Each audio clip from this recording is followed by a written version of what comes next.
Isabela, alam kong mahirap lang ako. Pero mataas yung pangarap ko, katulad mo. At gusto ko na kasama kita habang tinutupad yung pangarap natin. Isabela, pwede mo manligaw? Mayroon bang tunay naman nanalo sa ating dalawa? Kung matapos man ang laban, may mawawalang isa. Bakit ba sa Hiro, nagawa mo dyan? Isabela, may gusto sana akong... Isabela! Lunch na!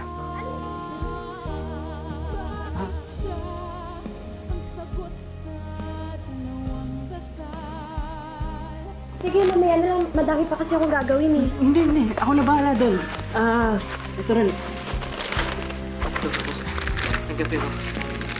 Ano ko? Ikaw talaga, nag-abala ka pa. Gusto ko eh. Tsaka, upo ka muna.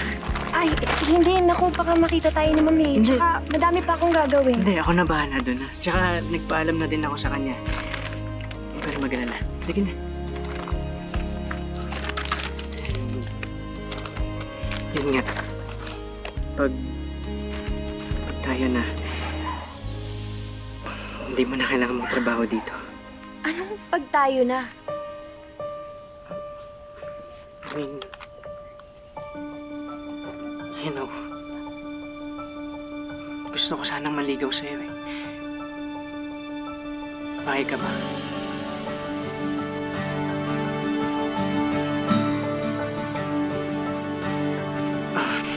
Anyways, sige. Kain muna tayo.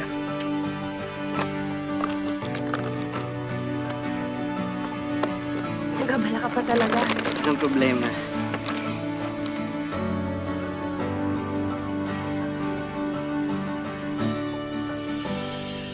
Pawis na pawis ko. Inom ka muna. Ito. Salamat.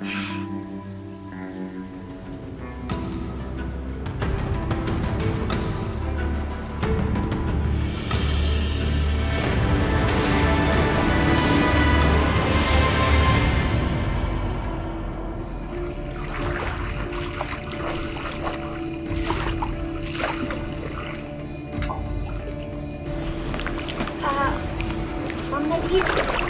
Tapos na po yung trabaho ko. Pwede na po ba ako umuwi? Bakit mo naman ba?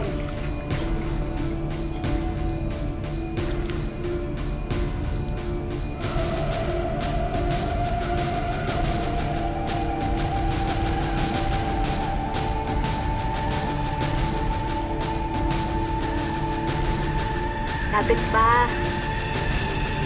Lapit mo pa.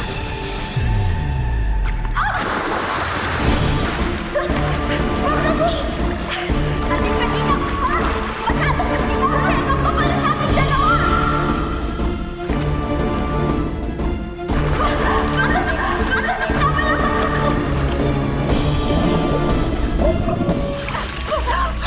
Tama na po! Hindi tayo kasunawa dito! Ako lang dapat! Ano nangyayari dyan? Anak! Anak! Hindi mo kita hinahawakan! Anak! Nadine! Anak! Tulungan niyo! Tulungan niyo po ako!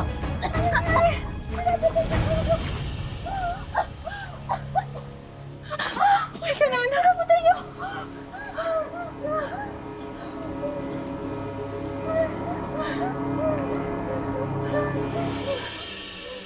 Halika na.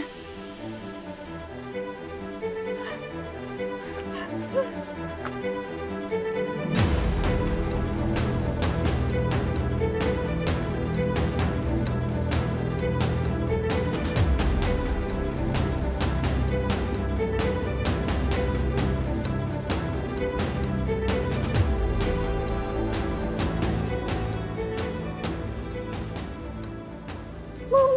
Dad, ito po talaga yung gustong mangyari ni Isabela eh. Sa harap niyo po, ang bait-bait niya. Pero she wants me dead.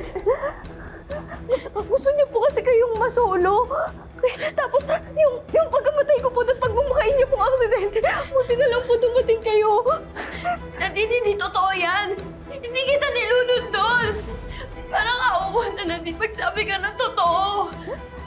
Hindi ko naman po ina-expect na naaamin si Isabela eh. Siguro po deserve ko to. Kasi ang dami ko pong nagawang masama sa kanya. Ma'am, sir, please po maniwala po kayo sa akin. Wala po akong kasalanan. Pasensya na, Isabela. Hindi ko alam na hahantong sa ganito ang hindi niyo pagkakaunawaan. Pero, si Nadine pa rin ang pipiliin namin mag-asawa dahil siya ang tunay namin anak. Mahirap sa akin paniwalaan, Isabela. Na magagawa mo to. Tinuring kitang parang anak. Pero this is too much. Hindi ko hahayaan mawala ang tunay naming anak. We have to let you go.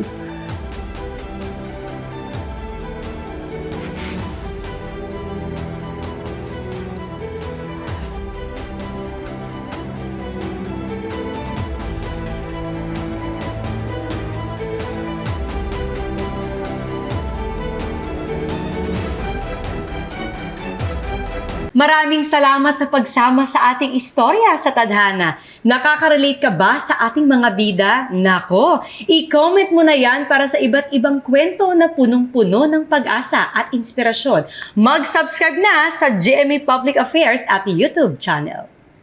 I-click na rin ang bell button para lagi kang updated sa pinakabagong storya ng Tadhana.